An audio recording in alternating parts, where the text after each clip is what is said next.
1 Samuel chapter 27. David among the Philistines. David thought, "Someday I shall die at the hand of Saul. It is better for me to escape to the land of the Philistines, where I shall be beyond his reach, and Saul will get tired of searching for me within the borders of Israel, and I shall be safe from him."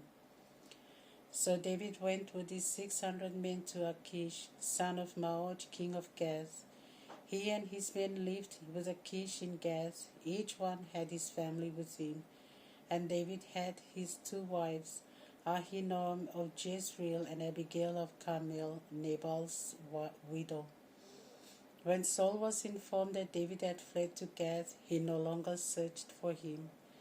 David said to Achish, "If I meet with your approval, let me have a place to live in one of the country towns.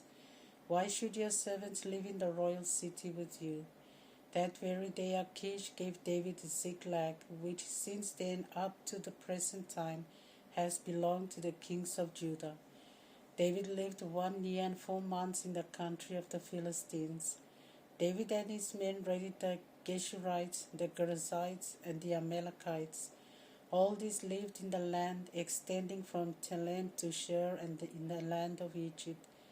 David would attack the land, leaving neither man nor woman alive, and carrying off their sheep, oxen, asses, camels, and garments.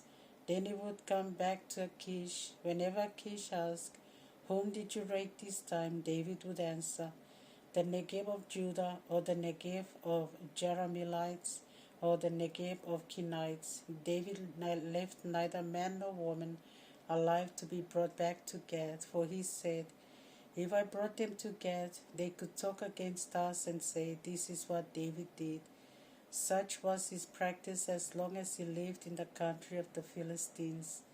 Achish trusted David and said to himself, "David is now hated by his own people. He shall be my servant forever." 1 Samuel chapter 28. Saul consults a medium. In those days the Philistines mustered their forces to fight against Israel, and Achish told David, "I want you to know that you and your men must join me to fight this battle." David answered, "Then you will see for yourself what your servant can do." Achish said to David, "I will make you my permanent bodyguard."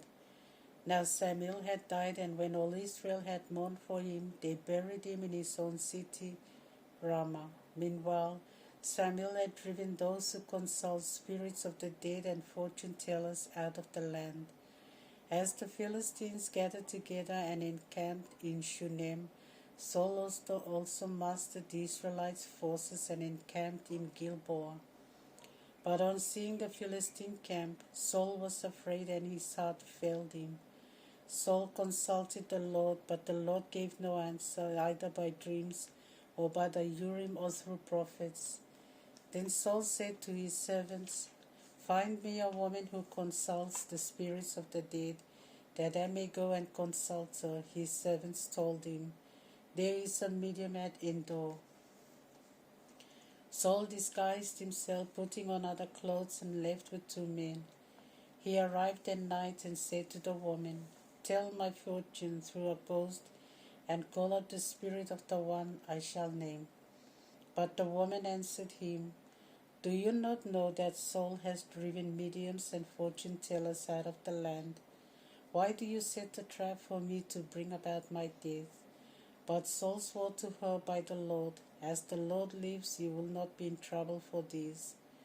Then the woman asked him, "Whom do you want me to call up?" Saul said, "Call up Samuel."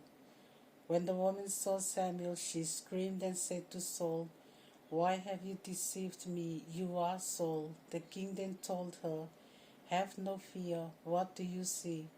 The woman said, "I see a spirit coming up from the ground." Saul asked her, "What does he look like?" She replied, "The one rising is an old man clothed in a mantle."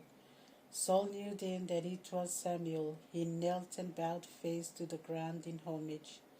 Samuel spoke to Saul, "Why did you disturb me by summoning me up?" Saul answered, "I am in great distress, for the Philistines are waging war against me, and God has abandoned me. He no longer answers me either through prophets or in dreams.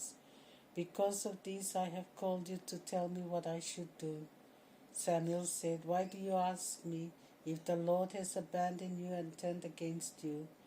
The Lord has done to you what he foretold through me. He has torn the kingdom from your hand and has given it to your neighbor David. Remember that you disobeyed the Lord by not executing his fierce anger against Amalek. That is why the Lord has done this to you today. Now the Lord will deliver Israel together with you into the hands of the Philistines. By tomorrow you and your sons shall be with me when the Lord delivers the army of Israel into the hands of the Philistines." Immediately Saul fell full length on the ground, terrified by what Samuel said. He had no strength left because he had not eaten anything all that day and night. The woman drew close to Saul, and seeing how frightened he was, said to him, "Look, your maidservant has obeyed you and risked her life doing what you have asked her to do. Now it is your turn to listen to me. Let me give you something to eat so you may have strength when you go on your way."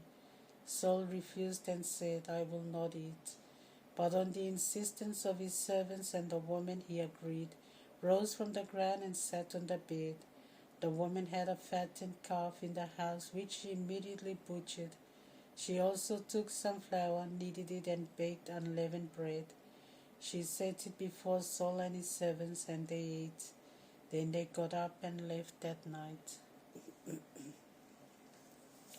Psalm 119, verse 145 to 176. I call with all my heart. Answer me, O Lord, and help me keep your statutes. I call upon you, save me, and I will do your will. Before dawn I rise and cry for help. All my hope is in your word. I lie awake through the night, pondering on your promises. Hear my voice in your unfailing love. In your justice, O Lord, preserve my life. My persecutors close in with evil intent. They are far from your law. But you, O Lord, are near, and all your commandments are true. Long have I known that your decrees were founded to last forever.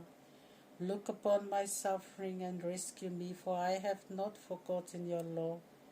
Plead my cause and redeem me, and as you promised, give me life. Salvation is far from the wicked, for they do not seek your statutes. Great is your compassion, O Lord. Renew my life according to your word. Many foes persecute me, but I have not turned away from your law. I look upon the faithless with loathing because they do not obey your ruling. See how I love your precepts. Give me life, O Lord, in your kindness. The essence of your word is truth. Everlasting are your just ordinances. Rulers persecute me for no cause, yet my heart stands in awe of your words. I rejoice because of your promise as one who has found great riches. I hate and abhor falsehood, but I love your law. 7 times a day I praise you for your just ordinances. Lovers of your law have found great peace. Nothing can make them stumble. O Lord, I wait for your salvation, and I keep your commands in faith. My soul clings to your decrees, for I truly cherish them.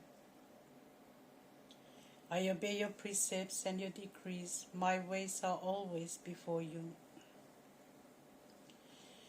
Let my cry come to you, O Lord. Give me understanding according to your word. May my prayer come before you. Rescue me as you have promised. Let my lips overflow with praise, for you teach me with your decrees. Let my tongue sing of your good news, for all you say is true. Let your hand be ready to help me, for I have chosen your precepts. I long for your salvation, O Lord. I delight in your law. Long may I live to sing your praise. May your ordinances always be my help. Like a stray sheep I wander about. Come and look for your lost servant, for I always have your commandments in mind. Luke chapter 23, verse 1 to 25. Jesus before Herod. When Pilate heard this, he asked if the man was a Galilean. When he learned that Jesus came under Herod's jurisdiction, Pilate sent him over to Herod, who happened to be in Jerusalem at that time. Herod was delighted to have Jesus before him now. For a long time he had wanted to see him because of the reports he had about him. And he was hoping to see Jesus working some miracle. He asked him one question after another, but got no reply from Jesus. All the while the chief priests and the teachers of the law remained standing there, vehemently praising their judges. Finally Herod and his guards ridiculed and mocked him, and when he had put on a rich cloak on him, he sent him back to Pilate. Pilate and Herod, who were enemies before, became friends from that day. Jesus sentenced to death. Pilate then called together the chief priests, the elders, and all the people, and said to them, "You have brought this man before me and accused him of subversion. In your presence I have examined him and found no basis for your charges, and neither has Herod, for he sent him back to me. It is quite clear that this man has done nothing that deserves a death sentence. I will therefore have him scourged and then release him." Now Pilate was obliged to release one man to them at the festival. Shouting as one man, they protested, "No, away with this man. Release Barabbas instead." Now Barabbas had been thrown in prison for an uprising in the city and for murder. As Pilate wanted to release Jesus, he appealed to the crowd once more, but they shouted back, "Crucify him, crucify him." A third time Pilate said to them, "Why, what evil has he done? Since no crime deserving death has been proved, I shall have him scourged and let him go." But they went on shouting and insisted that Jesus be crucified, and their shouts prevailed. So Pilate decided to pass the sentence they demanded. He released the man they asked for, the one who was in prison for rebellion and murder, and handed Jesus over to them with him as they wanted.